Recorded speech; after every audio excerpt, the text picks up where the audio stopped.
The best part about doing the Westwood Living podcast is you just never know exactly where you're going to record your next episode. And I'm with Wayne Paul from Old Colony Construction. How are you, my friend? I'm well. How are you? Fantastic. So we are literally in a construction zone in Walpole at a house that you've been working at, you told me, since September. Correct. And basically every time I've ever met you, we've been at a construction site. Yeah. Yeah, that's a good thing. Yeah. It's a very good thing. So the first one was in Medfield. Correct. And then the next one, I stopped by a couple times in Westwood. Yep. And now this one's here in Walpole. So the good news is that you're staying steady and you're busy. Yes. That's Yeah. fantastic. Yep. That's good to hear. I don't know. We'll talk specifically about this. In fact, we shared a video about this specific project, so we'll leave that to its own devices. But this is kind of a get to know you. That's Okay. kind of what we do with these. How you got into it, what you like about it, Right. what makes you different, get your take on the state of the industry, all that kind of stuff. Right. So I'll start with how did you get into it? So I'm actually a third generation ex-builder.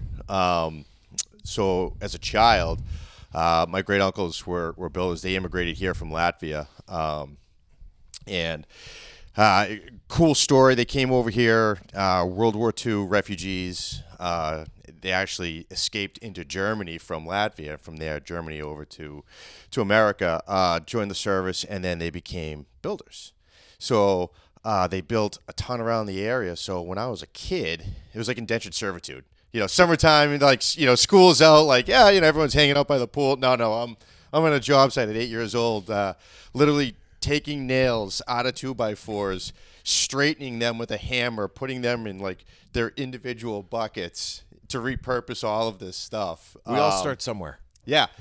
So early childhood was interesting to say the least. But did you like it? I mean, did you feel like it was torture, or did you say like, okay, I kind of get where it's going here? I hated it. Did you? Oh, God, interesting. yeah, I hated it. So actually, it was funny. So when I was younger, even when I was going to high school, I was like, I never ever want to pick up a hammer. Like, I'm never going to do this. I'm going to go to college and I'm going to do anything else but bang nails. And, you know, boy, was I wrong.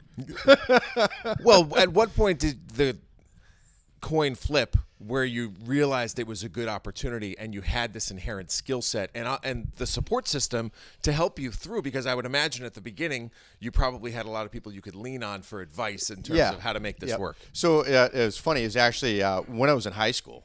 So I was, I think, my junior year in high school. I actually started finishing basements for people for a condo complex over in Easton. And, you know, of course, they were like, hey, we get this kid can come in, short money, he's going to bang out our basement. So it's kind of really where it started from there. And then it just grew. You know, it evolved. And then in my, call it, early 20s, I'd always dabble doing side projects. And then in 2005 is when I broke out and went on my own. What a wild ride that's been. You know, starting off, we were installing kitchens, doing bathrooms and stuff like that. Hit the '08 recession, and for me, I was lucky. Actually, the business bloomed and flourished. And then it just evolved to now we're doing complex projects, bigger stuff. And really, I cut my teeth on doing all the projects that no one else wanted in the beginning. The complex stuff, the old dirty remodels that no one else wanted to do was what I was getting fed. And we love it. That's just where we live. And we find ourselves in a unique position that we flourish in the stuff that no one else wants. So when it's complex, it's dirty, you know, people look at stuff and like, well, how are you going to do this? It's like, don't worry, we'll figure it out, you know, and it's fun. Old Colony Construction. Yes. Where did that name come from? I get a lot of questions about that because everyone thinks it's like, oh, you from Dorchester? Are you from here? From here? No. So actually, I'm from Norton. Grew up in Norton. And I was driving down 123 heading towards Attleboro. It's actually called Old Colony Road. And I'm driving down there, and it's like Old Colony Cleaners, Old Colony Liquor Store, Old Colony Car Wash. I was like, I'm going to hop on this train. I'm like, Old Colony Construction. I'm like, that kind of has a catchy ring to it. That's cool. Well, but listen, when you look at your logo, you see a little house. I'm looking at it right now. Yeah. And I should have, I buried the lead. We're not here alone. Right. And rarely are you alone when you're on a construction site because typically the dog Tucker is Absolutely. present. Yes. And Tucker is here. So that has become a major part of your signature. Absolutely. Almost a part of your brand. It really is. In a way, it reminds me, I don't know if you're a college football fan, but Kirk Herbstreit brings his dog with him everywhere he Yeah. goes. It's kind of a thing. So Right. take me through the relationship with Tucker and how Tucker has become a part of every job site. Yeah. I mean, whether it's Tucker or before Tucker, I had Rufus. I guess similar to Tito's. Hopefully, not going to violate any trademarks, but vodka for dog people. We're contractors for dog people. And he comes with us everywhere. Him, Rufus. Lenny, which we met in the past, he used to bring Nala, his shepherd, and it's just, there's no better feeling. One, it's like the opportunity you get to have, your best friend with you, your dog, and, to take him with you to jobs is fantastic. So we're fortunate in that. Plus, people love him. Well, what was interesting to me is as we put together your first couple of ads, you're like, dude, the dog has to be in there. Yeah. Like people, and to me, it was like, okay, that's branding. It's Yes. the whole concept of how are people going to remember you? Correct. And you're like, the people remember me as the dude with the dog. Yes.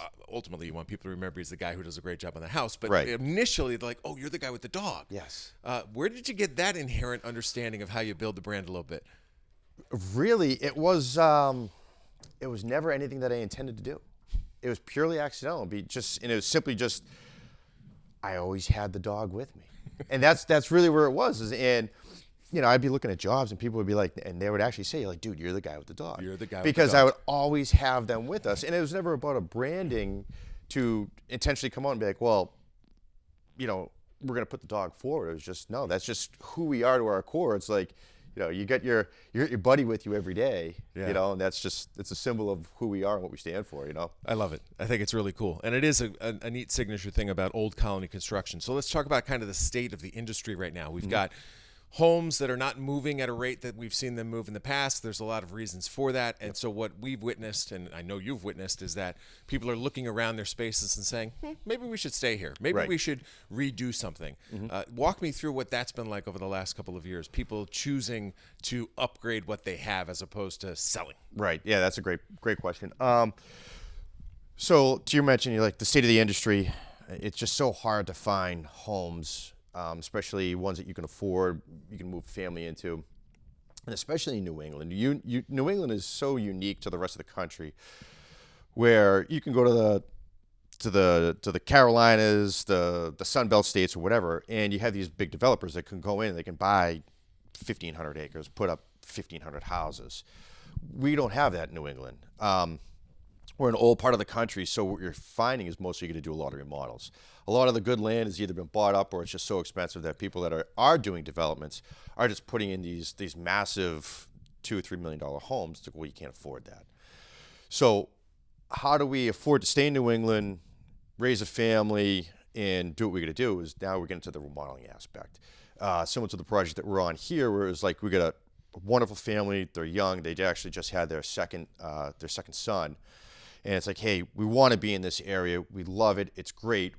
We found a house. We found a location that we love, but it needs some love. And that's kind of where we fit in is, okay, we come in and it's like, now we're adding on. We're doing these big additions.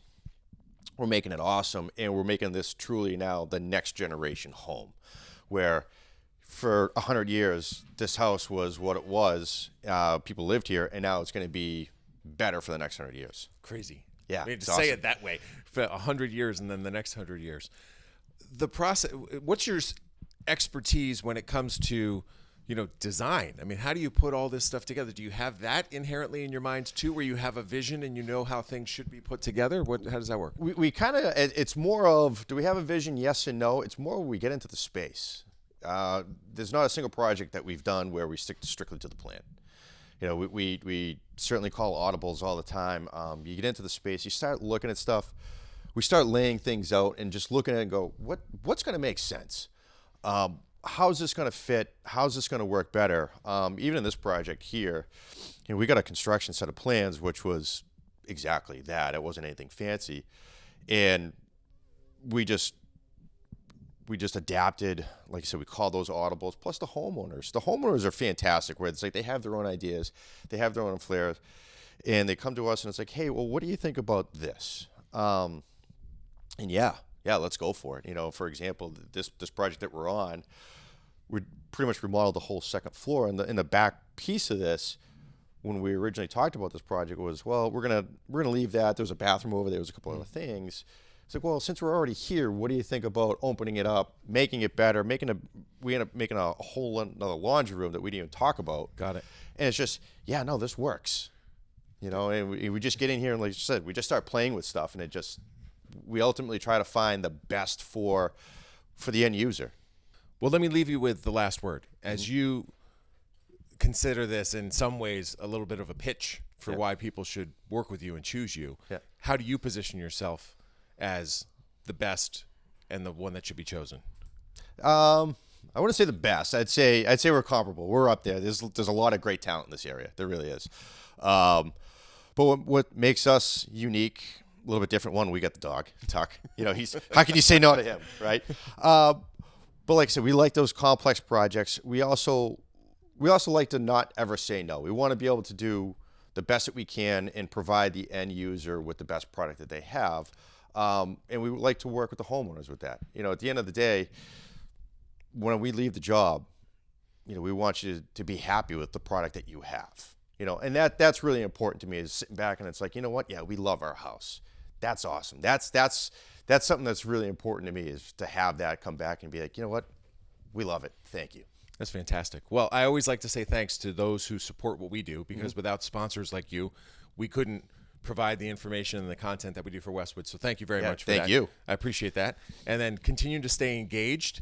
I was talking with Marcus Colera, another one of my sponsors. He hasn't been to one of our parties. There's somebody else I'm standing across who hasn't been to one of our parties yet. Yeah. So we got to get you there. I know you're busy. Right. But it's a great opportunity for you to meet other business owners and to meet people, residents of the town. So come. I will. You gotta I'll bring my dancing shoes. Yes, we'll have to do it in a dog-friendly environment where you can bring Tucker as well. Yeah, absolutely. But it's been great to get to know you over the last 5-6 months, and we'll continue to grow here together. And for those of you who have any interest, reach out to Wayne Paul at Old Colony Construction, and you'll get to meet Tucker, which in and of itself is a treat.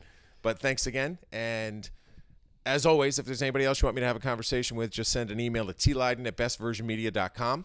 I will find that person, have a conversation with them, and then share it with you right here on the Westwood Living Podcast Network. But for now, with Wayne and Tucker in Walpole, this is Tom saying so long, and thanks for listening.